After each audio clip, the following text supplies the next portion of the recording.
Hi, welcome to my YouTube channel. ඉතින් ඔයාලා හැමෝම හොඳින් ඉන්නවා කියලා මං හිතනවා. ඉතින් අද මම ඔයගලන්ට ගේන vlog එක තමයි මෙන්න මේ කේක් එක මම කොහොමද හදාගත්තේ කියලා. ඉතින් අපි බලමු මම කොහොමද මේ කේක් එක හැදුවේ කියලා.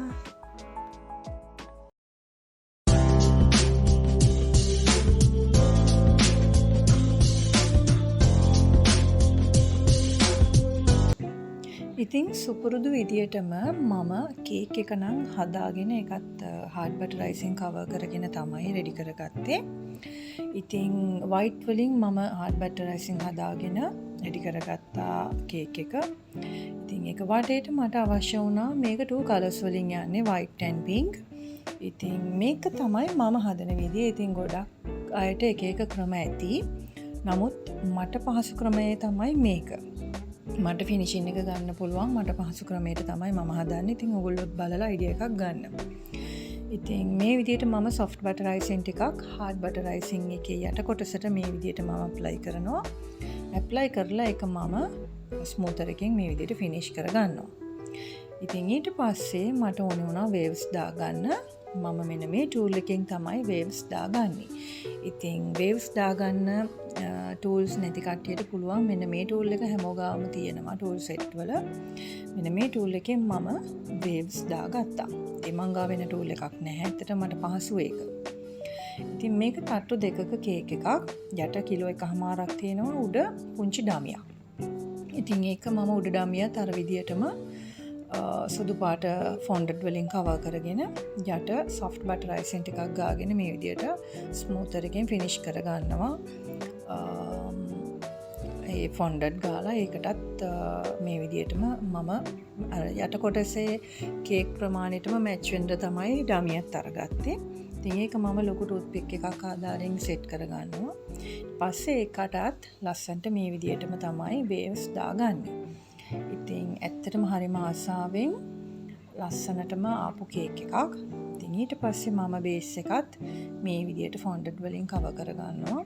ඉතින් ඔයාලට පේනවා ඇති යට කොටස කේක් එකේ අර උඩ කොටස හා සමානයි. මොකද මගේ කේක්ස් වල මේ නීට් එක මම fondant විදියටම ගන්නවා. ඉතින් බැලු බැලමට ඒක පේන්නේ fondant වගේ. නමුත් fondant නෙමෙයි.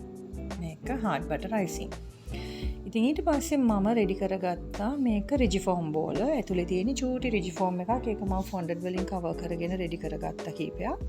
ඒක toothpick එකක් ආධාරයෙන් මම මෙන්න මේ විදියට කේක් එකට set කරනවා.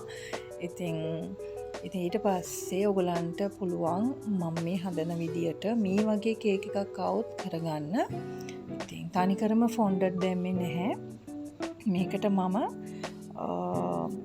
දැම්මේ චූටි රිච් ෆෝම් බෝලයක් දාලා ඒකට තමයි මම fondant වලින් cover කරගත්තේ. එතකොට අපිට fondant යන ප්‍රමාණය අඩු කරගන්න ඕන හින්දා තමයි එහෙම කරේ. ඉතින් ඒක අපි දැනුවත් කරන්න ඕනේ අනිවාර්යෙන් අපි දෙන client. මොකද පුංචි බබාලා ඉන්න හින්දා යාලා මේවා කන්න උත්සාහ කරනවා. ඉතින් අපි ඒක නිසා අනිවාර්යෙන් දැනුවත් කරන්න ඕනේ අපේ client. හරි ඊට පස්සේ මෙන්න මේ විදියට cover කරගෙන ඒ රිජිෆෝම් බෝල ටික අන්තිමටම මම ගෝල්ඩ් පාට ඩස්ට් එකෙන් ඩස්ට් කරගන්නවා. ඉතින් ඔගොල්ලෝ බලන්න දිගටම මම කොහොමද කේක් එක කරන්නේ කියලා. ඉතින් චුට්ට මට subscribersත් වැඩි වෙනවා. ඉතින් මම ඔයාලට මතක් කරනවා ආදරෙන් ඉතින් කවුරු හරි subscribe කරලා නැති කෙනෙක් ඉන්නවා නම් subscribe කරන්න කියලා. ඊට පස්සේ මෙන්න මේ සමනල්ලු ටික මම විශේෂයෙන් කියන්න ඕනේ මම ඕඩර් කරේ Shein එකෙන්. ඉතින් මම Shein එකෙන් ඕඩර් කරලා තමයි ගත්තේ. මේක edible එකෙනුත් අපිට හදාගන්න පුළුවන්. නැත්නම් අපිට download කරලා print out අරගෙන ඒකට කම්බියක් හරි toothpick එකක් හරි ආධාරයෙන් රඳව ගන්න පුළුවන්. නමුත් Shein එකෙන් මම ඕඩර් කරා. ඉතින් මට ඒක පහසු නිසා ඉතින් ඒකත් මෙන්න මේ විදියට මම ඒකේ එනවා ගම් එකයි ඒකේ නා චූටි කම්බියක් වගේ එකක් ඒකත් එක්කම හරිම පහසුයි. ඉතින් මට හිතුණා ඒක නීට් එකක් වැඩි කියලා. ඉතින් ඒකත් මේ විදියට අරගෙන මම බටර්ෆ්ලයිස් ටිකත් කේක් එකේ රඳව ගන්නවා. ඉතින් අපි බලමු මම කොහොමද කේක් එක කරන්නේ කියලා.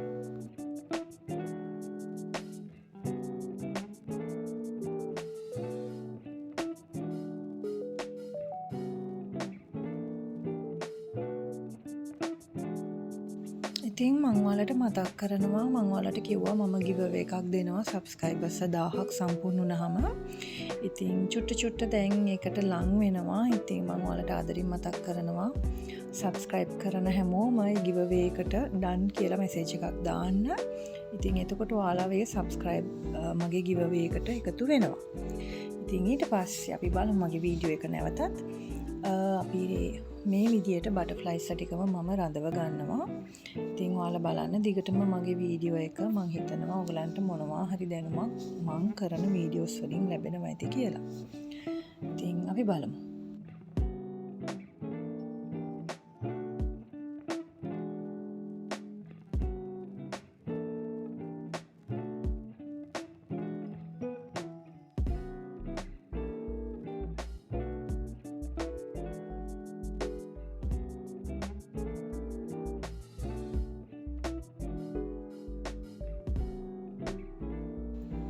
තව දෙයක් ඉතින් මේ බටර්ෆ්ලයිස් රඳවන කොටත් ඔයගොල්ලෝ සැලකිලිමත් වෙන්න. ඉතින් ක්ලයන්ට් දුන්න විදියට ඩිසයින් එක අනුව කරගන්න.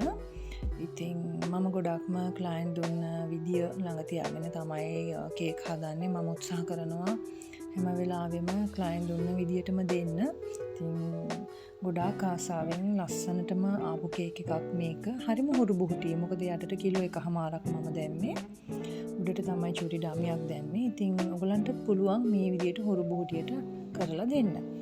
ඉතින් ඊට පස්සේ මම ඔයාලට කිව්වේ මම ගෝල්ඩ් ඩස්ට් කරා කියලා. ඉතින් මම ඒක වීඩියෝ කරේ නැහැ. හැමෝම මේ ගැන දන්න නිසා.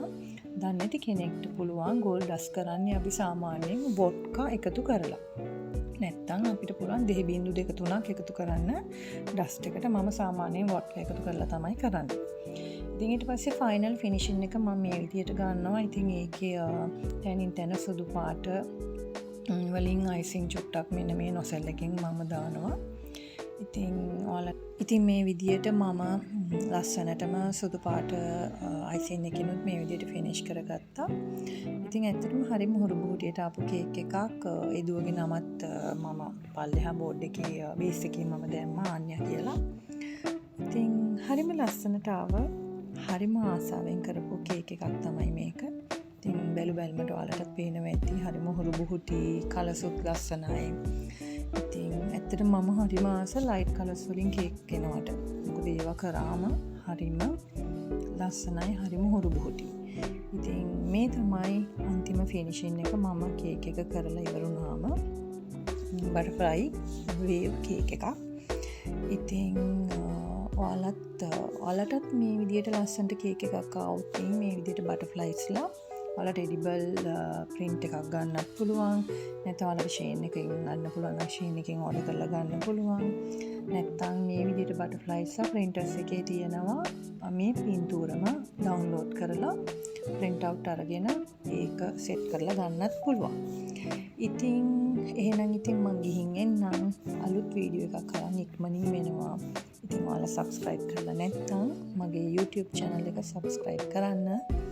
ඉතින් මං එහෙනම් ගිහිල්ලා එන්නම්. හැමෝටම ආදරෙයි. සුබ දවසක්. bye.